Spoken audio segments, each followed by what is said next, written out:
बाबा, हमने जो भी 63 जन्म जो भी पाप कर्म किए हैं वही संगम युग में आकर संपूर्ण होंगे क्या? अगर संपूर्ण होंगे तो 100 गुना जो पाप कर्म बढ़ते हैं, जो कब तक माना ये पाप कर्म बढ़ते रहेंगे, जो लास्ट में समाप्त होंगे। जब तक रिहर्सल करते रहेंगे। रिहर्सल तब तक होगी जब तक पूर्व जन्मों का हिसाब किताब लेने वाले अपना पूरा हिसाब किताब नहीं कर लेते हैं।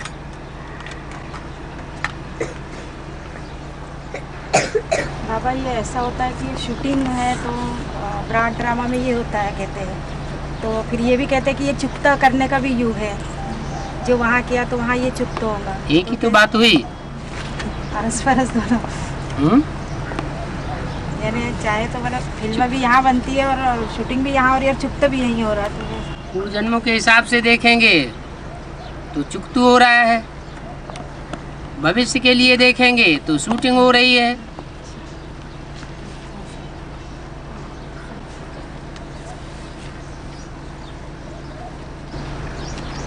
बाबा, एक वाणी में बोला है कि अमृत वाले जो जितना घंटा लेट उठेंगे उनके उतने जन्म कम हो जाएंगे।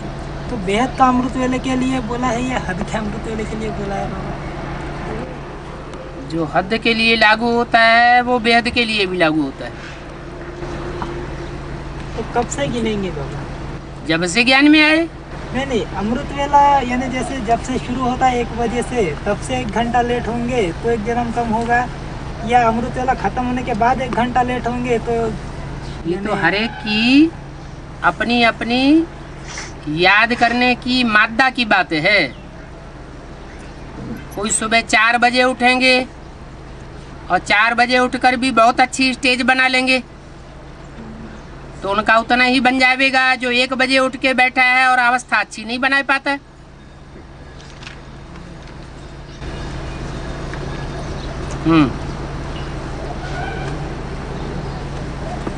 अब 16,000 प्रिंस प्रिंसेस जो होंगे उनके लिए बोला है कि यानी त्रेता के अंत तक यानी 16,000 प्रिंस प्रिंसेस की संख्या वो पद पाते रहेंगे। हाँ जी। तो त्रेता यानी सतयुग में जो 16 प्रिंस प्रिंसेस होंगे, मतलब जो कम कला यानी कम जन्म लेने वाले लक्ष्मी नारायण होंगे, वो भी उस लिस्ट में आएंगे क्या? क्यों नहीं आएंगे? वो यानी 16,000 में 108 भी शामिल है, 108 में 8 भी शामिल है। नहीं, सतयुग में जो कम कला वाले नारायण होंगे बाबा, वो 16,000 की लिस्ट में आएंगे क्या? क्योंकि वो तो पूरे 84 जन्म नहीं लेते ना। तो क्या हुआ? 84 जन्म लेने वाले हैं, वो तो सिर्फ सूर्यवंशी होते हैं। तो यहाँ संगम युग की बात है। जो संगम युग में सूर्यवंशी बनते हैं वो आगे पीछे बनते रहेंगे। 8 पहले सूर्यवंशी बनते हैं, फिर 108 भी बनेंगे। ये तो यहाँ संगम युग की बात है। फिर में आगे पीछे जो बनते हैं उसमें हिसाब बन जाता है। 100 वर्ष का संगम युग पूरा होगा और अंत में जाकर के 16,000 की लिस्ट में आ जाएंगे। तो यहाँ संगम युग में तो आ गए, रो पीट के सूर्यवंशी भी बन गए, लेकिन फिर सतयुग में नंबरवार बन जाते हैं, एक जैसे नहीं बन सकते। और नंबरवार आते रहेंगे। जो सेकंड नारायण होगा, सेकंड नारायण और नारायणी, बाप कहते हैं ये तुम्हारा दास दासी बनेगा, माया तुम्हारी दासी बनेगी। तो माया दासी बनेगी तो रावण नहीं बनेगा। अभी भी माया रावण 20 नाखूनों का जोर देकर तुम्हारी राजधानी तैयार कर रहा है।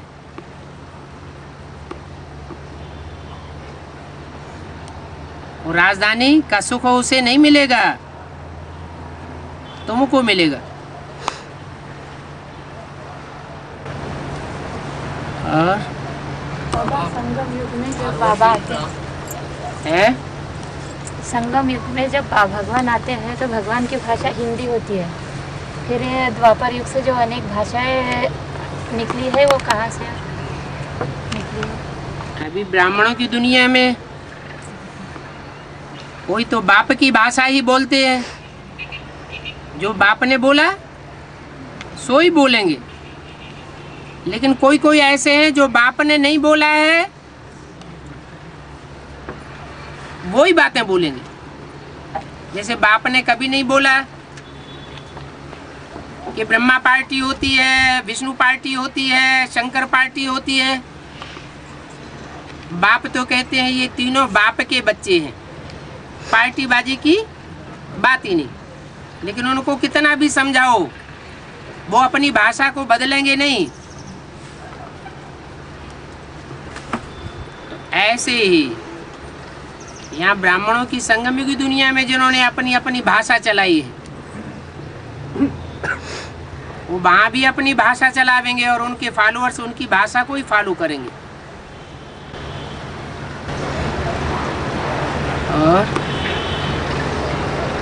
बाबा पार्वती सीता राम और कृष्ण बनकर 5 ब्रह्मा बनता है, कैसे?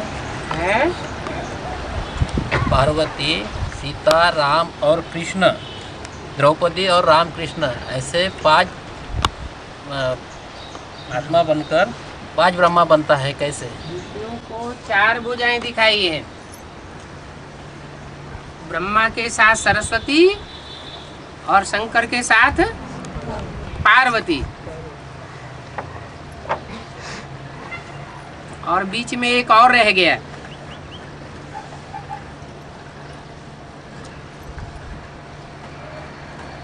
जो जगदम्बा बनती है।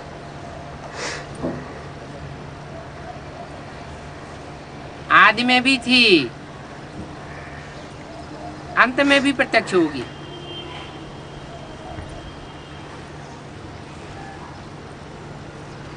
जगदम्बा और भारत माता दोनों के स्वभाव संस्कार मिलकर के एक होते हैं तो कहा जाता है महालक्ष्मी। और कृष्ण और राम दोनों के स्वभाव संस्कार मिलकर के एक होते हैं तो कहते हैं महानारायण।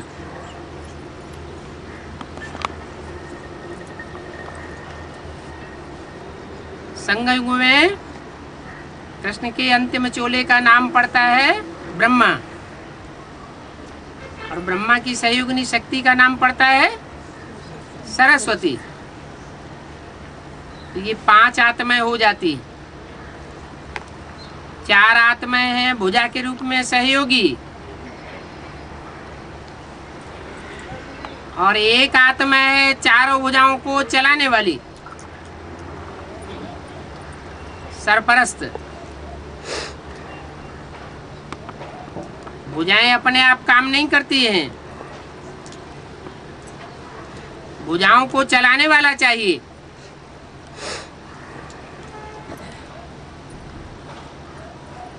तो राम वाली आत्मा है चलाने वाली, कृष्ण और राधा, या कहो ब्रह्मा और सरस्वती, और भारत माता और जगदम्बा। गदा किसकी यादगार है वहाँ? ये 4 आत्माएं भुजाओं के रूप में दिखाई गई है। एक होता है बाण, बाण नुकीला होता है, तीखा होता है, इसको कहते हैं ज्ञान बाण। और गदा में नोक नहीं होती है, क्या होता है? जो मोटी बुद्धि है वो गदा चलावेगा, तीक्ष्ण बुद्धि है बाण चलावेगा।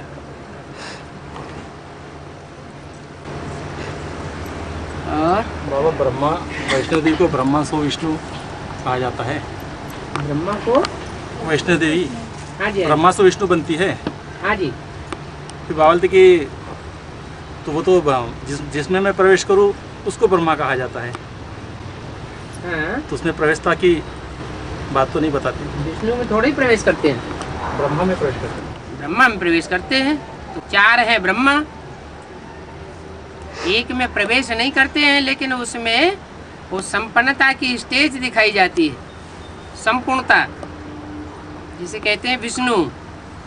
नो विष एट ऑल, विष का नाम निशान खत्म हो गया।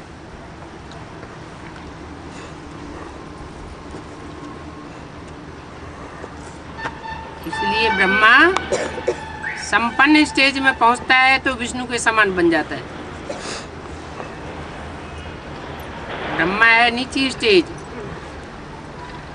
और विष्णु है ऊंची स्टेज।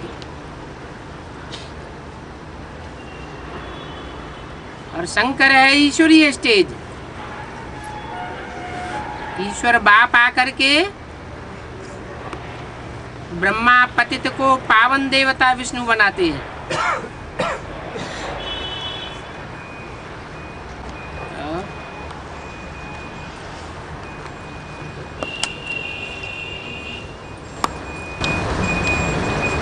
अव्यक्तवाणी में बोला गया अव्यक्तवाणी में बोला गया है जयपुर से 3 निकले और जोधपुर से 2 निकले। बेहद में अष्टदेव के लिए बोला गया है ना बाबा। जयपुर के जीत पाने वाले इन्होंने युद्ध की स्टेज समाप्त कर ली। युद्ध की स्टेज में नहीं है कि मैं ये बनूंगा कि ये बनूंगा, ये नहीं हो सकता, वो नहीं हो सकता।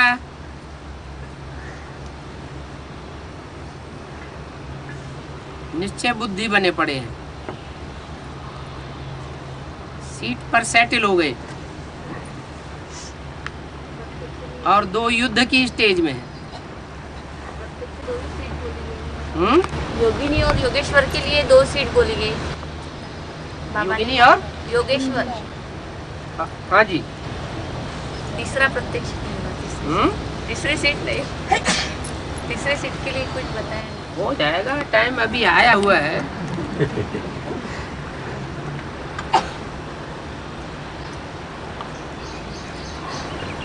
बाबा वार्तालाप में कहा गया है कि विदेशी कल्पवृक्ष में ज़्यादा मनन चिंतन चलाते और सीढ़ी के ऊपर स्वदेशी ज़्यादा मनन चिंतन चलाते। तो सीढ़ी के ऊपर सीढ़ी मनन के चिंतन चलाते ये नहीं कहा। हाँ जी, सीढ़ी का चित्र स्वदेशियों को अच्छा लगता है और झाड़ का चित्र विदेशियों को अच्छा चलता है, अच्छा लगता है। सीढ़ी के चित्र में सारी कथा कहानी भारतवासियों की साबित होती है, विदेशियों की साबित नहीं होती है। और झाड़ के चित्र में सब धर्मों के बारे में क्लियर कर दिया है, कौन सा धर्म किस युग में आया, किस टाइम पर आया, कितने वर्ष पहले आया, तो सब की समझ में आ जाता है।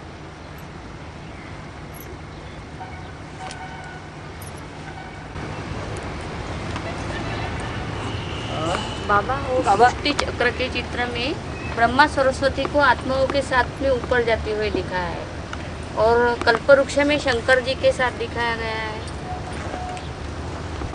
सीढ़ी के चित्र में, सीढ़ी की नहीं, स्वदर्शन चक्र के चित्र में है? गोला के चित्र में ब्रह्मा सरस्वती के साथ में आत्माओं को जाती हुई दिखाया गया है और कल्पवृक्ष में शंकर जी के साथ दिखाया गया है।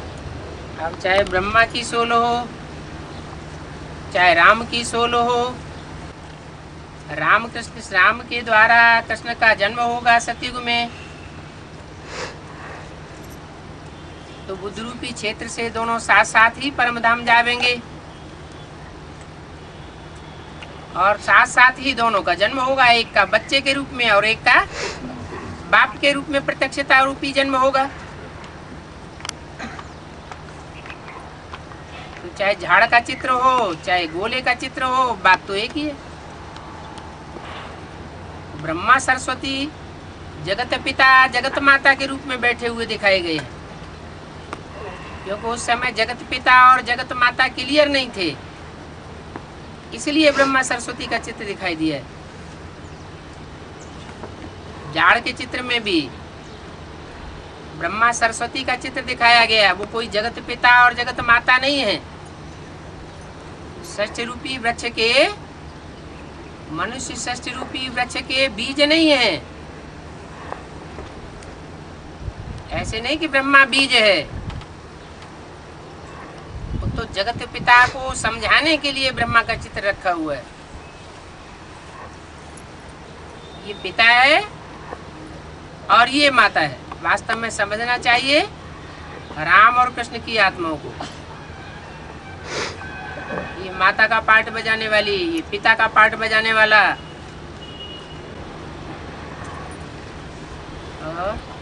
मनुष्य बाबा, मनुष्य मनन चिंतन करता है तो दुखी और अशांत हो जाता है, तो नीचे गिरता है तो राक्षस हो जाता है। तो मन, बाबा ने कहा है मन रूपी ब्रह्मा का विनाश माना ही अमन हो गया। बुद्धि क्यों विनाश हो जाए? हाँ, बुद्धि को क्यों ऐड कर दिया? बुद्धि का नहीं, मन का। मन का विनाश होगा, हाँ। बुद्धि का विनाश क्यों होना चाहिए? इसे ब्रह्मा का विनाश होगा ऐसे कहा जाए क्या? ब्रह्मा का विनाश नहीं होता है, ब्रह्मा के ब्रह्मापने की स्टेज का विनाश होता है। ब्रह्मा दाढ़ी मूछ वाला पतित है, तो पतित पने का विनाश होता है। देहभान का विनाश होता है कि मैं ही गीता का भगवान कृष्ण हूँ। तो कंचन काया बुद्धि बना, हैं? कंचन काया बुद्धि बना, कंचन बुद्धि पहले बुद्धि कंचन में बुद्धि बनेगी। कोई श्रीमत के बरखिलाफ संकल्प ना आने पाए।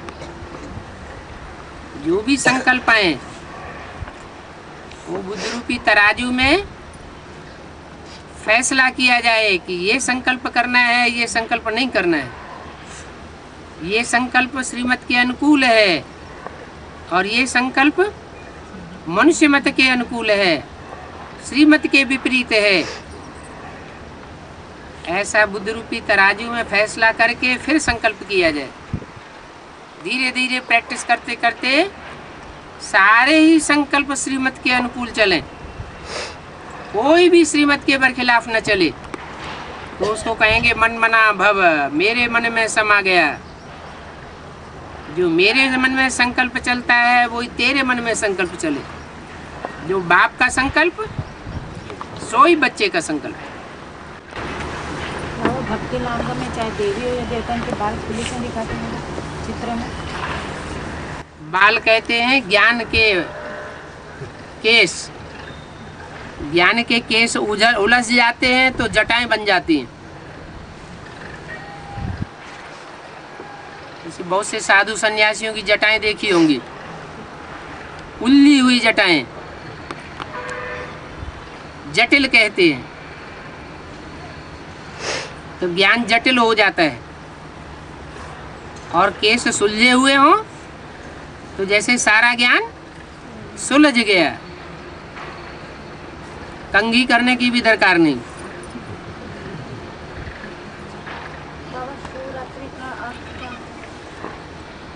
ऐसी रात्रि जिसमें कल्याण ही कल्याण समाया हुआ है, इसको बाबा कहते हैं संगम युग है कल्याणकारी युग। इसमें कोई भी कल्याण की बात हो ही नहीं सकती, सब कल्याणकारी ही कल्याणकारी है। बाबा, महाकाली को जैसे कि अर्ध चंद्रमा भी दिखाते हैं और तीसरा नेत्र भी दिखाते हैं, और लपलपाती जो जीभ दिखाते हैं, तो वो उसको ही क्यों दिखाते हैं जो लपलपाती जीभ दिखाई देती है महाकाली को? महाकाल है तो महाकाली भी चाहिए। महाकाल है सारे काल को बदलने वाला।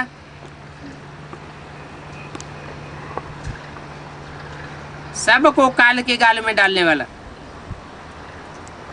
और उसकी सहयोगिनी शक्ति है महाकाली। तो सबक